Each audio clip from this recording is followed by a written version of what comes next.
കൂടുതൽ വാർത്തകളും വീഡിയോകളും കാണാൻ ഈ ചാനൽ സബ്സ്ക്രൈബ് ചെയ്യുക. കൂടെ ബെൽ ബട്ടൺ അമർത്തുക. ഏഷ്യ ലൈവ് ടിവിയിലെ ഫെങ്ഷി പ്രോഗ്രാമിലേക്ക് ഏവർക്കും സ്വാഗതം. ഇന്ന് നമ്മുടെ വാസ്തുപരമായിട്ട് പല പ്രശ്നങ്ങളുണ്ട്. പലരും വിളിച്ചിട്ട് പല ബുദ്ധിമുട്ടുകളും പറയുന്നുണ്ട്. സാമ്പത്തിക പ്രശ്നം, ഭാര്യ ഭർത്താക്കന്മാർ തമ്മിലുള്ള അഭിപ്രായ വ്യത്യാസങ്ങൾ, ആരോഗ്യ പ്രശ്നം, തൊഴിൽ സംബന്ധമായിട്ടുള്ള പ്രശ്നം, ഗൃഹനാഥൻ്റെ അഭിവൃദ്ധിയില്ല, അങ്ങനെ പല കാര്യങ്ങളും പറയുന്നുണ്ട്. എന്ത് കാര്യത്തിനിറങ്ങിയാലും തടസ്സങ്ങളും ദോഷങ്ങളും അങ്ങനെയൊക്കെ പറയുന്നുണ്ട്.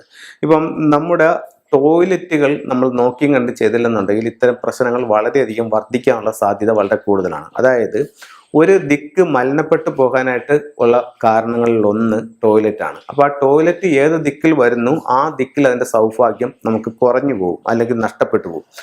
ഏതൊക്കെ ദിക്കിൽ ടോയ്ലറ്റ് വന്നാൽ എന്തൊക്കെ പ്രശ്നങ്ങൾ വരാം, അതിന് നമുക്ക് പരിഹാരം എന്ത് ആണ്, അല്ലെങ്കിൽ നമുക്ക് അത്യാവശ്യം ടോയ്ലറ്റ് നമുക്ക് എവിടെ വെക്കാം എന്നുള്ളത് നിങ്ങളുമായിട്ട് ഷെയർ ചെയ്യാം. നിങ്ങൾക്ക് എല്ലാവർക്കും അറിയാം, പണ്ടുള്ള കാലങ്ങളിൽ എന്ന് പറയുമ്പോഴത്തേക്കും നമുക്ക് വീടുകളിലെ ടോയ്ലറ്റേ ഇല്ല, ഒരുപാട് ദൂരെയാണ്, ഒത്തിരി പറമ്പിലെ ഒത്തിരി ദൂരെയായിട്ടാണ് ടോയ്ലറ്റുകൾ കാര്യങ്ങളൊക്കെ വരുന്നത്. പിന്നെ അത് വീടിനടുത്തുള്ള പറമ്പിലേക്ക് വന്നു. പിന്നെ അത് വീട്ടിനകത്ത് കയറിയിട്ട് ഇപ്പം ഓരോ ബെഡ്റൂമിനും ഓരോ ടോയ്ലറ്റ്, ഒരു കോമൺ ആയിട്ടൊരു ടോയ്ലറ്റ്, സെർവൻറ്റിൻ്റെ ടോയ്ലറ്റ്, അങ്ങനെ ഒത്തിരി ടോയ്ലറ്റുകൾ വരുന്ന ഒരു അവസ്ഥ ഉണ്ട്. അപ്പോൾ ആ ടോയ്ലറ്റ് എത്ര കൂടുന്നു അത്രത്തോളം ദോഷവും നമുക്ക് കൂടുന്നതായിട്ട് നമുക്ക് മനസ്സിലാക്കാനായിട്ട് പറ്റും. അപ്പോൾ ആ ടോയ്ലറ്റ് നമ്മൾ എവിടെ ടോയ്ലറ്റ് നമുക്ക് അത്യാവശ്യം എവിടെ വെക്കാം, അതല്ലെന്നുണ്ടെങ്കിൽ ഏത് ഭാഗത്ത് വെച്ച് കഴിഞ്ഞാൽ എന്തൊക്കെ ദോഷങ്ങൾ വരും എന്നുള്ളത് നിങ്ങളുമായിട്ട് ഷെയർ ചെയ്യാം. ഇത് ഒരു വീടാണ്. ഇതിൻ്റെ സൗത്ത്, നോർത്ത്, വെസ്റ്റ്, ഈസ്റ്റ്, ഇത് കന്നിമൂലയാണ്, സൗത്ത് വെസ്റ്റ് കോർണർ. ഇവിടെ ഒരു കാരണവശാലും ടോയ്ലറ്റ് പാടില്ല. ഇവിടെ ഒരു ടോയ്ലറ്റ് വന്നു കഴിഞ്ഞാൽ വീട്ടിൽ ഭാര്യ ഭർത്താക്കന്മാർ തമ്മിലുള്ള അഭിപ്രായ വ്യത്യാസങ്ങൾ, കലഹം, വിവാഹ സംബന്ധമായിട്ടുള്ള തടസ്സങ്ങൾ, സ്ത്രീകൾക്ക് ആരോഗ്യ സംബന്ധമായിട്ടുള്ള പ്രശ്നങ്ങൾ ഒക്കെ ഉണ്ടാവും.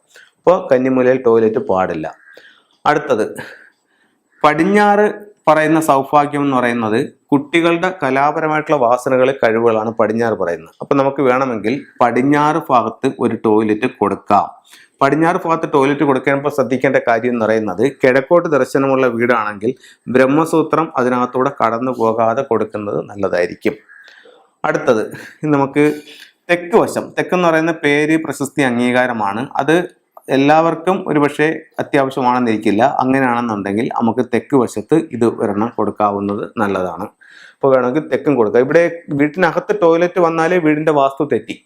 അവിടത്തേക്ക് വാസ്തു 100% എന്നുള്ള 100% പോയി. പിന്നെ അതിലോട്ട് ഇങ്ങനെ കുറവ് വരും, 60%, 70% ഇങ്ങനെ കുറവ് വരും. എന്നാലും അകത്ത് ടോയ്ലറ്റ് വരുന്നത് നല്ലതല്ല. പിന്നെ ഇന്നത്തെ സാഹചര്യത്തിൽ അകത്തില്ലാതെ പറ്റില്ല. അപ്പോൾ ഈ ഭാഗത്ത് വേണമെങ്കിൽ വയ്ക്കാം. ഒട്ടും പറ്റാത്ത സ്ഥലം തെക്ക് പടിഞ്ഞാറ്. അതുപോലെ ഒട്ടും പറ്റാത്ത സ്ഥലം വടക്ക് കിഴക്ക്, ഈശാനകോണ്. വടക്ക് കിഴക്ക് ഭാഗത്ത് ഒരു കാരണവശാലും ടോയ്ലറ്റ് പറ്റില്ല. അതുപോലെ തെക്ക് കിഴക്ക് ഭാഗത്ത് പലരും ടോയ്ലറ്റ് വെക്കുന്നുണ്ട്. തെക്ക് കിഴക്ക് ഭാഗത്ത് ആരുടെയൊക്കെ വീട്ടിൽ ടോയ്ലറ്റ് ഉണ്ടോ അവിടെ നോക്കിക്കോളൂ. അവിടെ സാമ്പത്തിക പ്രശ്നം ഉണ്ടാകാനുള്ള സാധ്യത വളരെ വളരെ കൂടുതലാണ്. തെക്ക് കിഴക്ക് ലക്ഷ്മി ദേവി വസിക്കുന്നു എന്നാണ് പറയുന്നത്. അപ്പോൾ തെക്ക് കിഴക്ക് ഭാഗം സമ്പത്തിൻ്റെ ദേവതയാണ് ലക്ഷ്മി ദേവി. അപ്പോൾ തെക്ക് കിഴക്ക് ഭാഗത്തൊരു ടോയ്ലറ്റ് വന്നു കഴിഞ്ഞാൽ അത് സാമ്പത്തിക പ്രശ്നം ഉണ്ടാക്കും. തെക്ക് പടിഞ്ഞാറ് വന്നു കഴിഞ്ഞാൽ കുടുംബകലഹം ഉണ്ടാക്കും. വടക്ക് കിഴക്ക് വന്നു കഴിഞ്ഞാൽ അത് ഇന്നത് ഏതെന്ന് പറയാൻ പറ്റില്ല. എല്ലാത്തിലും തടസ്സങ്ങളും പ്രശ്നങ്ങളും അതവിടെ സൃഷ്ടിക്കും. ഓക്കെ, അപ്പോൾ ഈ ഒരു ഭാഗങ്ങൾ വളരെ ശ്രദ്ധിക്കുക. അതുപോലെ തന്നെ വടക്ക് പടിഞ്ഞാറ് വരികയാണെങ്കിൽ ഗൃഹനാഥൻ്റെ അഭിവൃദ്ധി അവിടെ ഇല്ലാണ്ടാവും വടക്ക് പടിഞ്ഞാറ് വന്നു കഴിഞ്ഞാൽ. അപ്പോൾ നിങ്ങൾക്ക് വെക്കാൻ പറ്റുന്ന 2 സ്ഥലങ്ങളെന്ന് പറയുന്നത് ഈ 2 ഭാഗങ്ങളാണ്.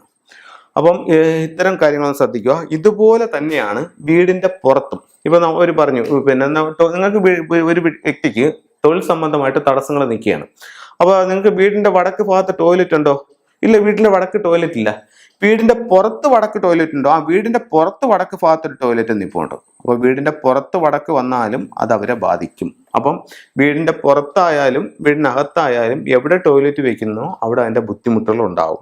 ചിലർ നല്ല സൗഭാഗ്യത്തിലോട്ടും ഐശ്വര്യത്തിലോട്ടും മുന്നോട്ട് പോയിട്ടുള്ള വീട്, അവർക്ക് ഒരു ടോയ്ലറ്റ് കൂടി ആവശ്യമെന്ന് കണ്ടിട്ട് ഒരു ടോയ്ലറ്റ് പണിഞ്ഞ് അതോടുകൂടി അവർ മൊത്തം റിവേഴ്സായിട്ട് ഒരുപാട് വ്യക്തികൾ എൻ്റെ അടുത്ത് പറഞ്ഞിട്ടുണ്ട്. ഈ ടോയ്ലറ്റ് വെച്ചതിന് ശേഷമാണ് സാർ ഈ പ്രശ്നങ്ങളെല്ലാം ഉണ്ടായെന്ന് പറഞ്ഞ് ഒരുപാട് വീട്ടുകാരുണ്ട്.